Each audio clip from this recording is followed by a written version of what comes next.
जय श्री राधा कृष्ण। कैसे हैं आप सब? अच्छे होंगे और मैं भी अच्छी हूँ।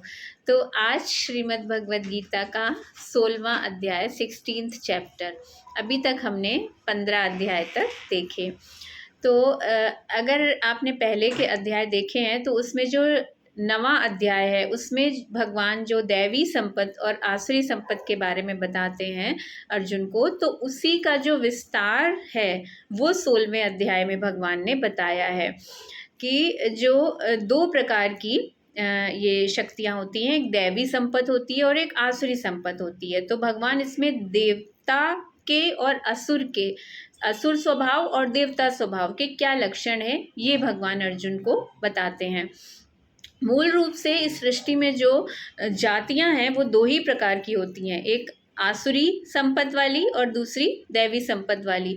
तो भगवान अर्जुन जी से कहते हैं कि ये जो मनुष्य में ये जो दो प्रकार के भाव होते हैं, एक दैवी संपत्ति एक आसुरी संपत्ति, उसी मनुष्य में जब दैवीय स्वभाव आ जाता है या दैवीय गुण होते हैं तो वही मनुष्य देवता बन जाता है, और उसी मनुष्य में जब असुर वाले स्वभाव आसुरी गुण आ जाते हैं तो वही मनुष्य असुर भी बन जाता है।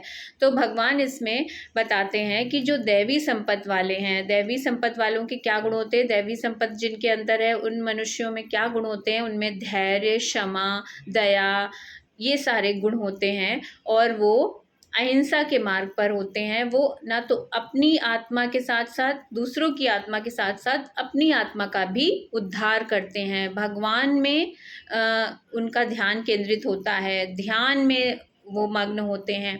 और जो दैवी संपत्ति वाले लोग होते हैं उनमें ईश्वर का एक तेज भी आ जाता है। जो ऐसे लोग होते हैं उनमें ईश्वर का तेज अपने आप प्रकट होता है। कहते हैं कि भगवान गौतम बुद्ध की दृष्टि जब अंगुलीमाल पर पड़ी तो उसके विचार बदल गए। तो जो भगवान अर्जुन जी से कहते हैं कि अर्जुन, तुम्हें परेशान होने की ज़रूरत नहीं है क्योंकि तुम दैवी संपत्ति वाले हो, तुम्हारे अंदर जो गुण हैं वो दैवी संपत्ति वाले गुण हैं।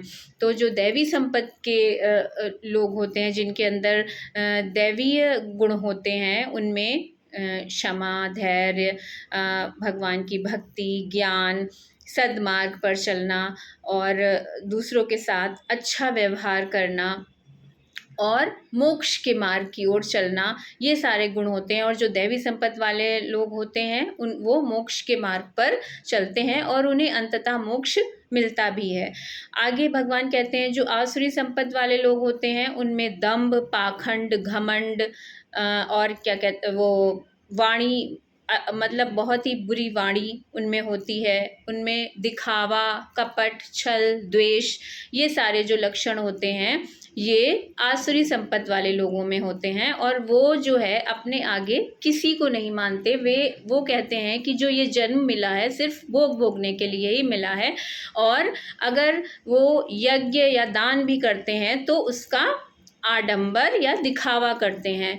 तो ऐसे लोग जो होते हैं, भगवान कहते हैं जो आसुरी संपत्ति के लोग होते हैं वो मेरी भी निंदा करते हैं, और ऐसे लोगों को मैं निरंतर नरक में गिराता रहता हूँ और वो निरंतर कर्म बंधनों में बंधे रहते हैं और वो इन बंधनों से मुक्त नहीं हो पाते। वो छल, कपट, प्रपंच, इन सारी चीज़ों में रत रहते हैं और इच्छाओं से युक्त रहते हैं। उनकी चिंताएं अंतिम समय तक भी खत्म नहीं होती, आसुरी संपत्ति के जो लोग होते हैं। और भगवान कहते हैं कि आसुरी संपत्ति के लोग जो वेद हैं, पुराण हैं, जो विचार हैं, जो हमारे सद्मार्ग बताया गया है उसको वो नहीं मानते और अपने हिसाब से जीवन जीते हैं। अपने हिसाब से ही सारी बातों को अपने अनुसार ही, अपना जो मूल है, अपनी ही बातों को वो मानते हैं और सद्गुरु या सद्ग्रंथ की बातों को स्वीकार नहीं करते। तो ये आसुरी संपत्ति वाले लक्षण होते हैं। भगवान कहते हैं कि अर्जुन, तुम्हारे जो लक्षण हैं वो दैवी संपत्ति के हैं, तुम दैवी संपत्ति से युक्त हो, और जो कौरव पक्ष है वो आसुरी संपत्ति से युक्त है। तो हमें क्या करना है, हमें कौरव पक्ष की ओर ना जाकर पांडव पक्ष की ओर रहना है, कि हमें दैवी संपत्ति से युक्त होना है, ना कि आसुरी संपत्ति से युक्त होना है।